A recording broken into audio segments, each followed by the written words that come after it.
Hello, नमस्कार, आदाब, सत श्री अकाल और अस्सलाम वालेकुम। मैं हूं मोहम्मद अहमद काज़मी, लेकर आया हूं आपका पसंदीदा कार्यक्रम आपके रूबरू। इस कार्यक्रम में हम बहुत सी खबरों के पीछे की खबर, बैकग्राउंड और क्या कुछ पर्दे के पीछे हो रहा है वो समझने की कोशिश करते हैं। अभी एक बहुत बड़ी खबर है। कांग्रेस पार्टी जो अपोजिशन की सबसे इंपॉर्टेंट पार्टी समझी जाती है, नेशनल लेवल पर समझी जाती है। मैं इसलिए कह रहा हूं कि अब लोकसभा में उनकी हालत बहुत अच्छी नहीं है। अपोजिशन की जो जो जो एक स्टेटस मिलता है वो भी नहीं मिल सका था, लेकिन फिर सबसे पुरानी पार्टी पूरे देश भर में उनके फॉलोअर्स या लीडर्स या केडर कहा जाता है कि उनके हैं। उस पार्टी में बहुत ही खलबली है। सोनिया गांधी जी के वक्ती तौर पर एक्टिंग प्रेसिडेंट रहने पर कोई परमानेंट प्रेसिडेंट नहीं है। इस पर बहुत तेजी से चर्चा हुई। 23 लोगों ने एक खत लिखा सोनिया गांधी जी को और उसके बाद फिर ऐसा लग रहा है कि उन्हें खामोश कर दिया गया है। तो यह बहुत ही गैर मामूली सूरत हाल है, क्योंकि बीजेपी कांग्रेस मुक्त देश की बात कई बार कह चुकी है और कांग्रेस के कुछ लीडर्स पर इल्जाम लग रहा है कि वो बीजेपी के इशारे पर काम कर रहे हैं।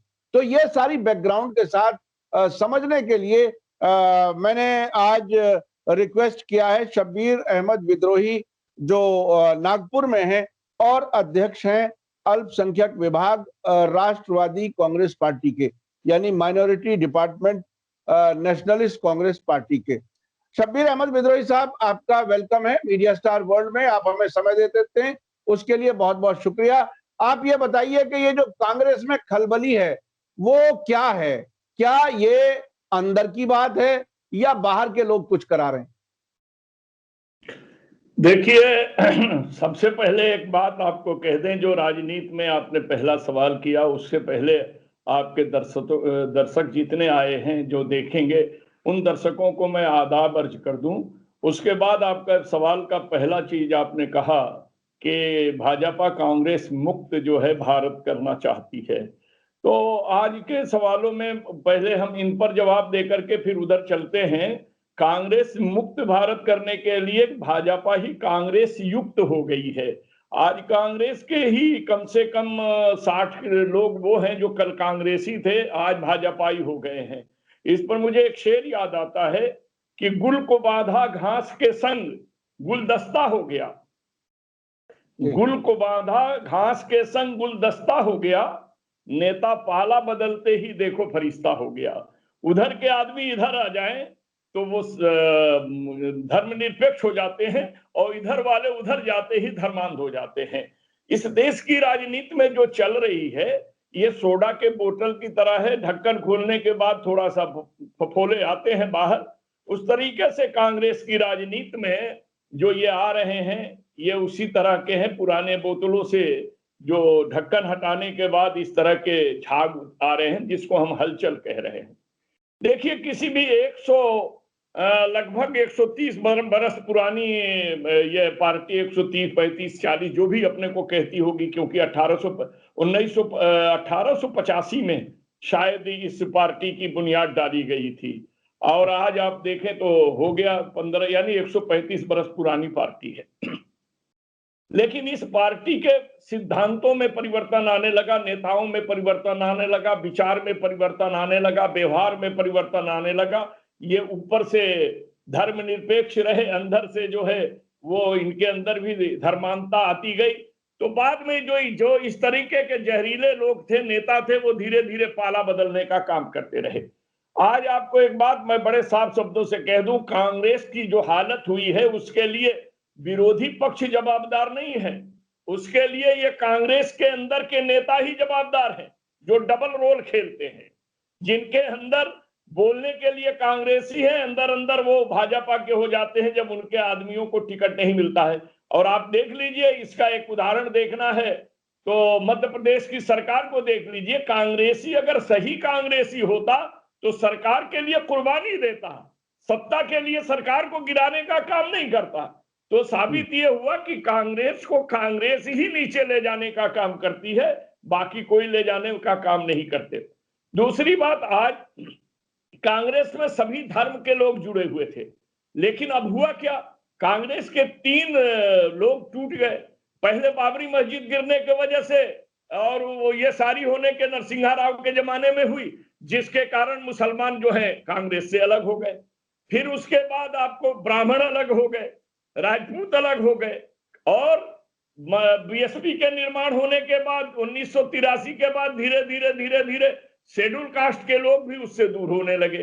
तो ऐसी हालात में कांग्रेस के पास कुछ रह नहीं गया, और जितने कांग्रेसी नेता जिनके अंदर धर्म निरपेक्षता नहीं थी, जो सेकुलर भारत को सेकुलर नहीं देखना चाहते थे, हिंदू राष्ट्र बनाने की विचारधारा थी, वो सब के सब भाजपा में चले गए।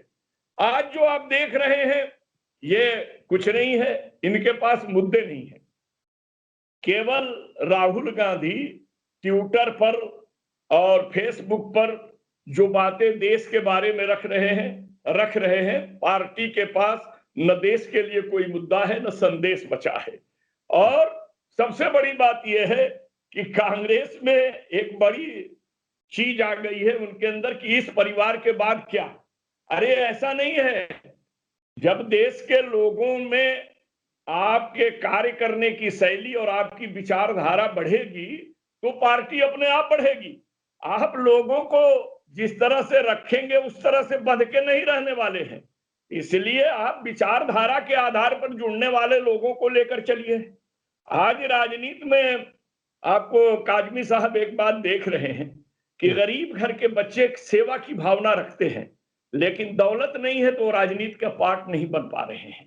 आज राजनीति का सबसे बड़ा चीज जो पहले राजनीति थी जिसके 3 सूत्र थे, अब 4 सूत्र हो गए।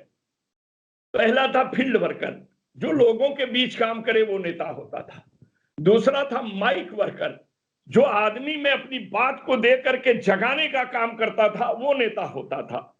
और तीसरा था ब्रेन वर्कर, जो दिमाग से योजनाओं को बना करके समस्याओं का निदान करता था, वो नेता होता था।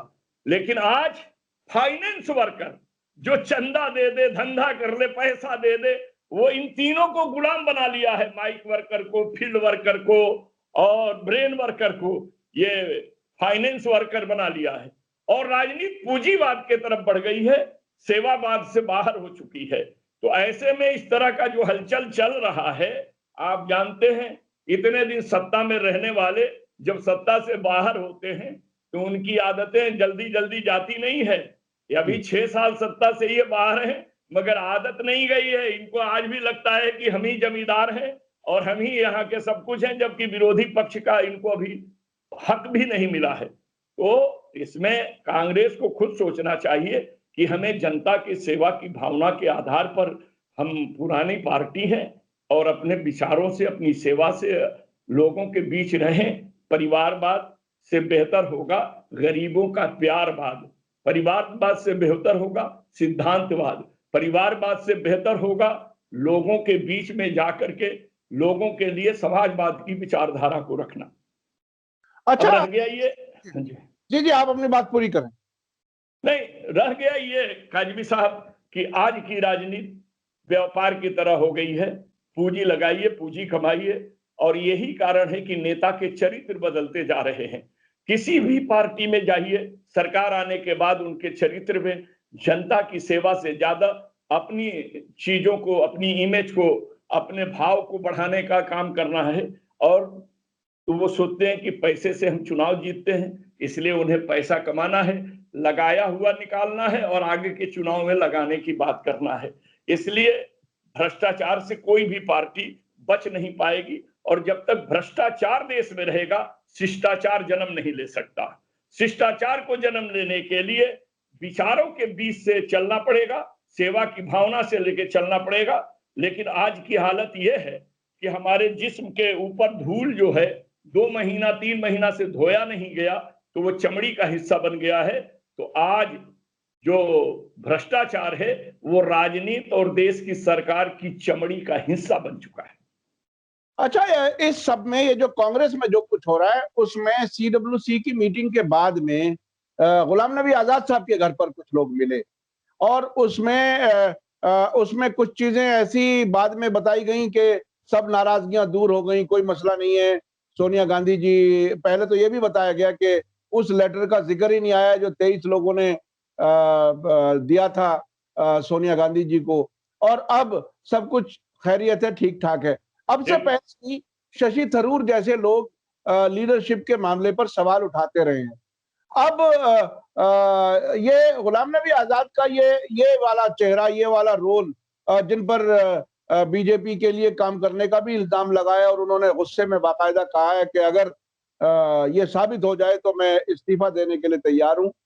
इस सब में क्या है? ये मुस्लिम एंगल जो आ रहा है इसमें कि मुस्लिम एंगल इसलिए कह रहा हूं कि गुलाम नबी आजाद कांग्रेस पार्टी के बहुत लंबे अरसे से अहम लीडर माने जाते रहे हैं, समझे जाते रहे हैं, और वो एक तरह से राजीव गांधी के जमाने से अब तक ट्रबल शूटर के तौर पर भी जाने जाते रहे हैं। जहां भी कहीं कांग्रेस को प्रॉब्लम आई है, उन्होंने काफी हद तक काम किया है।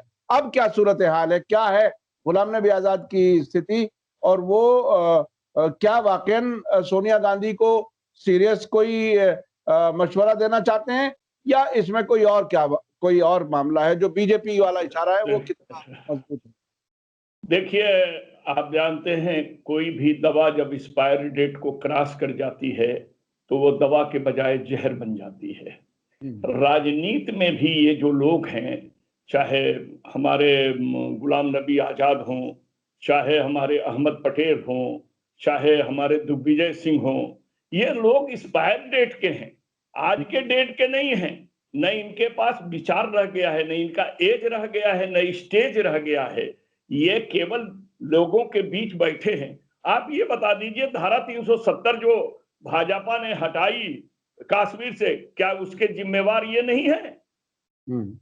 मेरे को आप बता दीजिए, किसी आदमी को चुनौती देना कि हटाकर दिखाइए, किसी के बाप की ताकत नहीं है कि हटा सके। जो पूर्ण मेजॉरिटी में है उसके साथ चुनौती दिया जाता है तो संवैधानिक तरीके से दिया जाता है। चुनौती जो है इस तरह नहीं दिया जाए कि एक आदमी जो है आप पर हमला करे। आज 370 हट गया। 370 हटने से भारत के मुसलमानों को कोई परेशानी नहीं है, लेकिन वहां के लोगों को परेशानी है, क्योंकि 370 के आधार पर ही कश्मीर की मर्जिंग हुई थी भारत के साथ में। ये उस समय दिया गया वचन था। अब रह गया ये कि इस पर हमको कोई बहस करनी नहीं है, लेकिन इन्होंने नुकसान पहुंचाया। तो आज मेरा आपको कहना है कि जो लोगों की वाणी से अपने लोग दूर होने लगे वो और गैर जो है आगे बढ़ने लगे, तो इसको तो आप कह ही सकते हैं कि आप उसकी मदद कर रहे हैं। जिस तरीके से, एक बात बता दीजिए, हम अगर पॉकेटमार को ये बता दें कि मेरे दाहिने पॉकेट में पैसा है और बार बार हम नोट दिखाएं, तो पॉकेटमार उस पॉकेट में हाथ डालेगा ना। तो मैंने इशारा किया कि यहाँ पैसा है। उस तरीके से कुछ नेता हैं जो विरोधी दलों के हित में काम कर देते हैं, और उनको लगता नहीं कि मैं उनके हित में काम करता हूं, लेकिन हित में काम हो जाता है। आप बता दीजिए, किसी भी मौके पर बहिष्कार कर देना, आप उसको वॉकओवर दे देते हैं। मतदान में हिस्सा लीजिए, मत से लड़िए, कम रहे या ज्यादा रहे, क्योंकि जो हाजिरी रहेगी उसी में मतदान होगा। अभी सीएए के मामले में 21 मुस्लिम लीडरों ने बहिष्कार कर दिया, इस वजह से वो पास हो गई। तो आप खुद सोच सकते हैं कि ये वो लोग हैं जो दुश्मनों को मौका दे रहे हैं और कांग्रेस को खोखला कर रहे हैं, क्योंकि इनके पास परिवारवाद नहीं है। जिनके पास परिवारवाद है वो अपने नौजवान लड़कों को आगे बढ़ा दिए हैं। गुलाम नबी का बेटा नहीं आ सका, दिग्विजय सिंह का बेटा नहीं आ सका, तो इससे साबित क्या है? अहमद पटेल का बेटा राजनीति में नहीं आ सका, तो ये इनके पास इनके औलादे नहीं है जो कांग्रेस को सुपुर्द कर सके। इसलिए ये चाहते हैं कि मेरे रहते हुए कांग्रेस बढ़े नहीं घटे, ताकि हम ये कह सके कि हमने कांग्रेस को बढ़ाया था, तुमने नहीं बढ़ाया था। अच्छा, आपने सीएए के वोटिंग का जिक्र किया। मुस्लिम जो मुख्तलिफ अलग अलग पार्टियों में हैं, चाहे वो कांग्रेस में हो कहीं भी हो, उनका क्या हाल है? वो क्या वाकईन कोई मुसलमानों के लिए कोई फायदे का काम कभी कर पाते हैं, या सिर्फ वो अपनी पार्टियों के ही गुलाम होते हैं और अपने पार्टियों के प्लान पर ही काम करते हैं? अपने मुसलमानों के इश्यूज को क्या अपनी पार्टियों में सही तरीके से वो कभी उठा पाते हैं? क्या उनका क्या रोल है और क्या होना चाहिए? देखिए काजवी साहब, एक बात आपसे साफ कह दूं कि हमारे जो मुस्लिम लीडरान हैं वो आज पूरे के पूरे भाजपा के लिए काम कर रहे हैं। आप बोलेंगे शब्बीर भाई ऐसा कैसे कह रहे हैं? हमारे अवैसी साहब जो हैं पार्लियामेंट में बहुत जानदार और शानदार भाषण देते हैं, लेकिन ये उस तरीके से जिस तरह मधुमक्खी के छत्ते में पत्थर को मार देना ताकि मक्खियां निकल करके शहद तो बाद में मिलेगा, आपको काटना शुरू कर दे।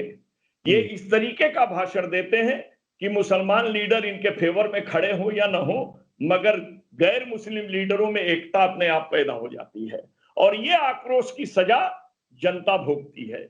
आपने कहा, मैं आपको बता दूं साफ साफ कि जितने मुस्लिम लीडर पार्लियामेंट में चाहे राज्यसभा में गए हों या लोकसभा में गए हों, ये जाने के बाद इनका चरित्र अपने आप बदल गया है। एक भी सवाल पर इन्हों लोग एकता दिखाने का काम नहीं करते हैं। और एकता भी दिखाकर क्या करोगे? तुम ज्यादा से ज्यादा 25 से 30, 35, 40 रहते हो, इससे ज्यादा क्या है? देश ये बहुमत की बात आती है तो आपको अपने पड़ोसियों को अपना बनाना पड़ता है। हर दल में अगर हो तो उस दल के गैर मुस्लिम लोगों को अपना बना करके वोट तुम हासिल करो, लोगों में कहो कि ये इंसानी मुद्दा है, केवल मुसलमान का मुद्दा नहीं है, ये मुसलमान को परेशान करने का मुद्दा है।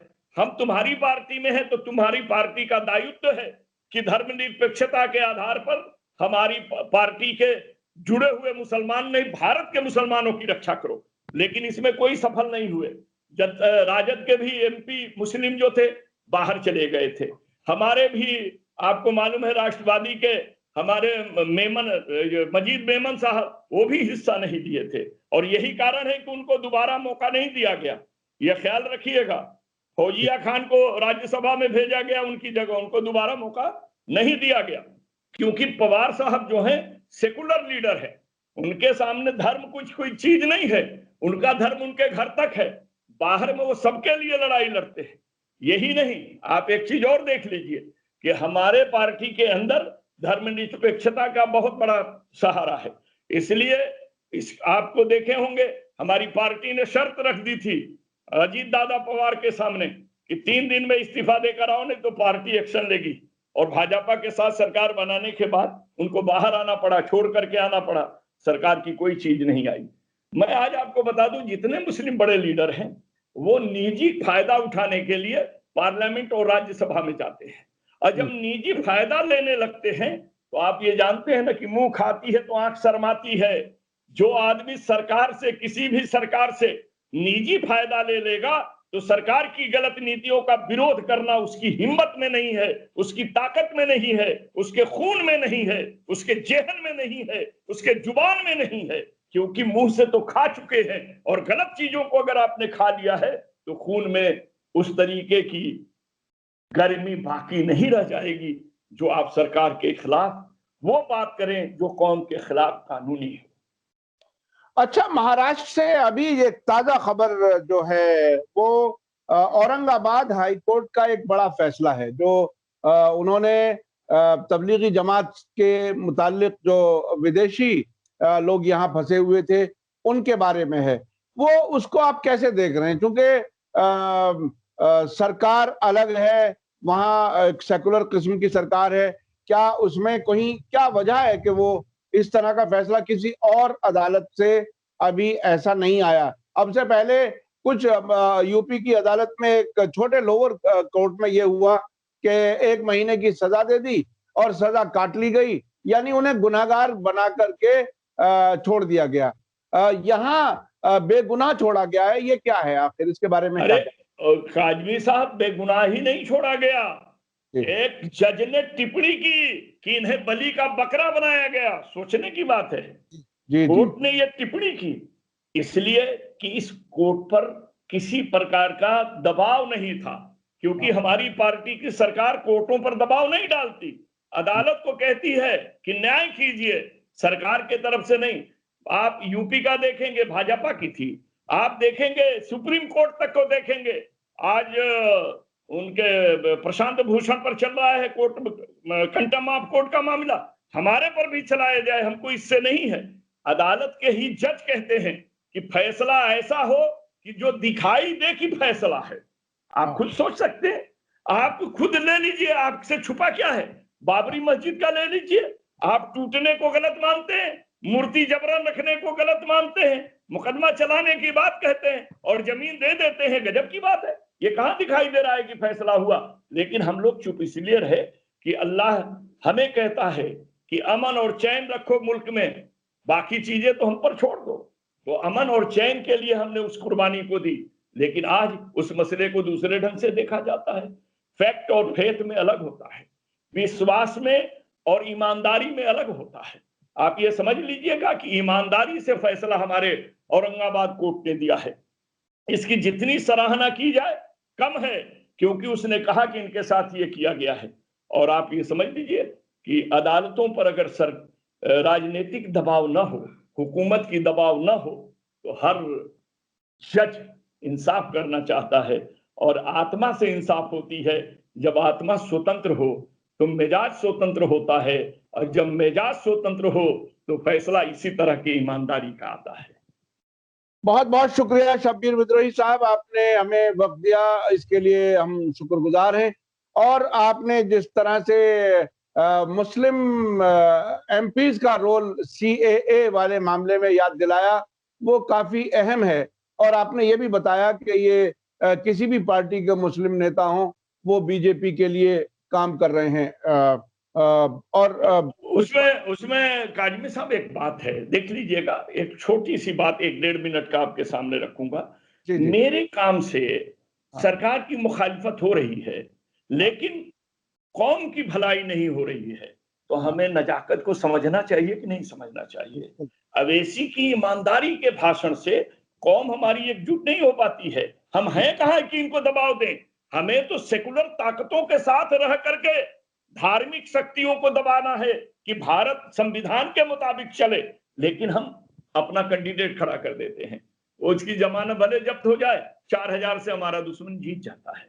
तो हमें सोचना चाहिए कि हमारे विचारों के दुश्मनों को हराने की जरूरत है। न पार्टी देखना है, न कुछ देखना है। हम किस तरीके से भारत के संविधान को और भारत की धर्मनिरपेक्षता को अपनी कुर्बानी देकर बचा सकते हैं, ये फैसला हमारे कौम के लीडरों को लेना चाहिए। जी जी जी जी, बहुत बहुत शुक्रिया शब्बीर साहब, आपने बहुत ही बेहतर अंदाज में समअप किया। अब मुझे कोई बहुत ज्यादा कुछ कहने की जरूरत नहीं है। और जिस तरह से आपने कहा, ऐसा ही ओवैसी साहब के बारे में कुछ लोगों का कहना है कि वो बीमारी बताते हैं, उसका इलाज कभी नहीं बताते। हाँ, सही है, सही है। बीमारी बताना और इलाज ना करना, वो एक तरह से जख्मी छोड़ देने वाली बात है। और ज्यादा दिन जब जख्म खुला रहता है तो वो कोढ़ में नासूर हो जाता है, बड़ी बीमारी बन जाता है। असल बात, हमें अपने बीच में ऐसे लोगों की जरूरत है जो डायग्नोज भी करें प्रॉब्लम को और उसका हल भी दें। इसी के साथ आपका बहुत बहुत शुक्रिया शब्बीर अहमद विद्रोही साहब। आपको, अपने दर्शकों को याद दिला दूं कि आप राष्ट्रवादी कांग्रेस पार्टी, जो शरद पवार जी की पार्टी है, नेशनलिस्ट कांग्रेस पार्टी, उसके अल्पसंख्यक विभाग यानी माइनॉरिटी डिपार्टमेंट के प्रेसिडेंट हैं, नागपुर में रहते हैं और बहुत ही एक्टिव हैं, समाजी कारकुन हैं। बहुत बहुत शुक्रिया शब्बीर साहब, और दर्शकों से मैं लेता हूं इजाजत। शुक्रिया, धन्यवाद। जय भारत, जय हिंद। मीडिया स्टार वर्ल्ड के और वीडियो देखने के लिए हमारे चैनल को सब्सक्राइब करें और सीधे नोटिफिकेशन पाने के लिए बेल आइकन दबाएं। और अगर हमारी खबर सच्ची और अच्छी लगे तो अपने व्हाट्सएप, इंस्टाग्राम, फेसबुक और ट्विटर अकाउंट पर जरूर शेयर करें।